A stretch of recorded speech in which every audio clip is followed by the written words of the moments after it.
وزیر اعظم کی صدارت میں کم لاگت قرض کی فراہمی پر جائزہ اجلاس، کسانوں کے لیے کم لاگت قرض کی فراہمی حکومت کی ترجیح۔ زرعی ترقیاتی بینک میں اصلاحات کا عمل تیز کیا جائے، آسان شرائط پر قرض کی فراہمی کے لیے نجی بینکوں کی حوصلہ افزائی کی جائے، وزیر اعظم کی ہدایت۔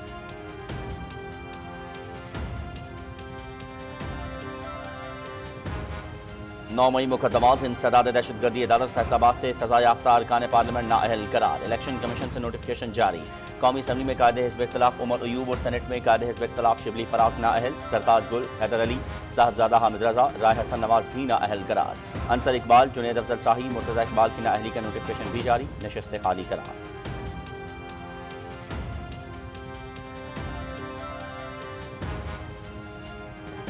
حکومت کی ایک بار پھر اپوزیشن کو مذاکرات کی دعوت، سیاست میں مذاکرات کا دروازہ کبھی بند نہیں ہوتا، اپوزیشن کی دعوت ہے آئیں عوام کے مسائل حل کرنے کے لیے مل بیٹھیں، تمام سیاسی قائدین قید و بند بھگت چکے، سیاسی رہنماؤں کی سزاؤں کے خلاف ہیں،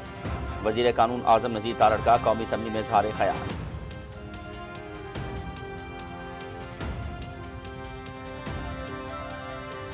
بارونق سڑکیں پر ہجوم بازار، ملک بھر کے عوام نے تحریک انصاف کی کال مسترد کر دی، انتشار کی سیاست کے بجائے ملک کو استحکام اور ترقی کی ضرورت ہے، احتجاجی سیاست کرنے والے ملک کو قوم کی خیر خواہ نہیں، عوام کی راہ۔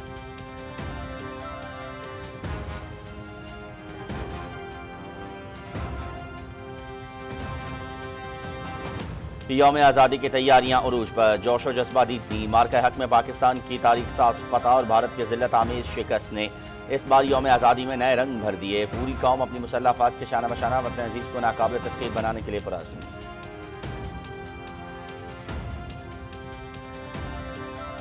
وزیر اعلیٰ پنجاب مریم نواز کا صنعتی ورکرز کو 1220 فلیٹس دینے کا اعلان، فلڈ ڈیوٹی کرنے والے ریسکیو اہلکاروں کو فیکس 50,000 روپے دینے کا فیصلہ، صوبائی کابینہ نے ہنرمند، نیم ہنرمند اور دیگر 102 کیٹیگری میں ورکرز کی تنخواہ یکساں طور پر 40,000 کرنے کی منظوری دے دی، پنجاب میں 5ویں اور 8ویں کلاس کے امتحانات سرکاری طور پر لینے کی بھی منظوری، وزیر اعلیٰ مریم نواز کی جیلوں میں مانیٹرنگ کا تھرڈ پارٹی نظام وضع کرنے کی ہدایت۔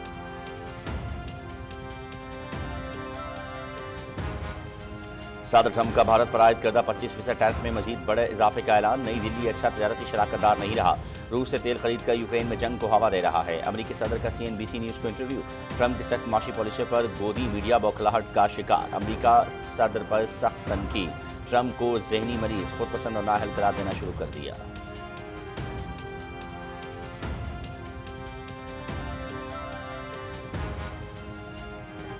غزہ میں اسرائیلی فورسز کے حملے، مزید 87 فلسطینی شہید، 644 زخمی، شہداء میں بچے اور خواتین بھی شامل، اسرائیلی فوجیوں کی فائرنگ سے امداد کے منتظر 58 فلسطینی بھی شہید، بھوک سے نڈال مزید 8 افراد لقمہ اجل بن گئے، 93 بچوں سمیت تعداد 188 ہو گئی، اسرائیلی فورسز نے اب تک 18,000 سے زائد بچوں کو شہید کر دیا، اسرائیلی وزیر اعظم کا غزہ میں فوجی آپریشن کو وسعت دینے اور قبضے کا مذموم منصوبہ۔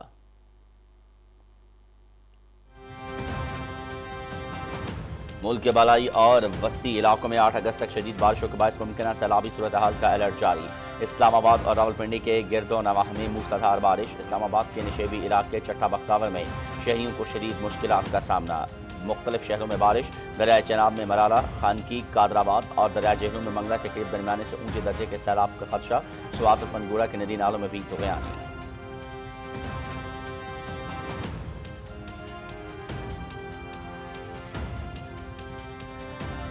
پاکستان ٹیلی ویژن کی روایت برقرار، شائقین کے لیے بڑے کرکٹ میلے دکھانے کا سلسلہ جاری، PTV نے ایشیا کپ کے نشریاتی حقوق حاصل کر لیے، شائقین ایشیا کپ کے مقابلے میں PTV اسپورٹس HD پر براہ راست دیکھ سکیں گے، پاکستان ٹیلی ویژن نے 2025 سے 27 تک ایشین کرکٹ کونسل کے نشریاتی حقوق حاصل کیے، وفاقی وزیر اطلاعات و نشریات عطا اللہ تارڑ کا ایشیا کپ کے نشریاتی حقوق حاصل کرنے کا خیر مقدم۔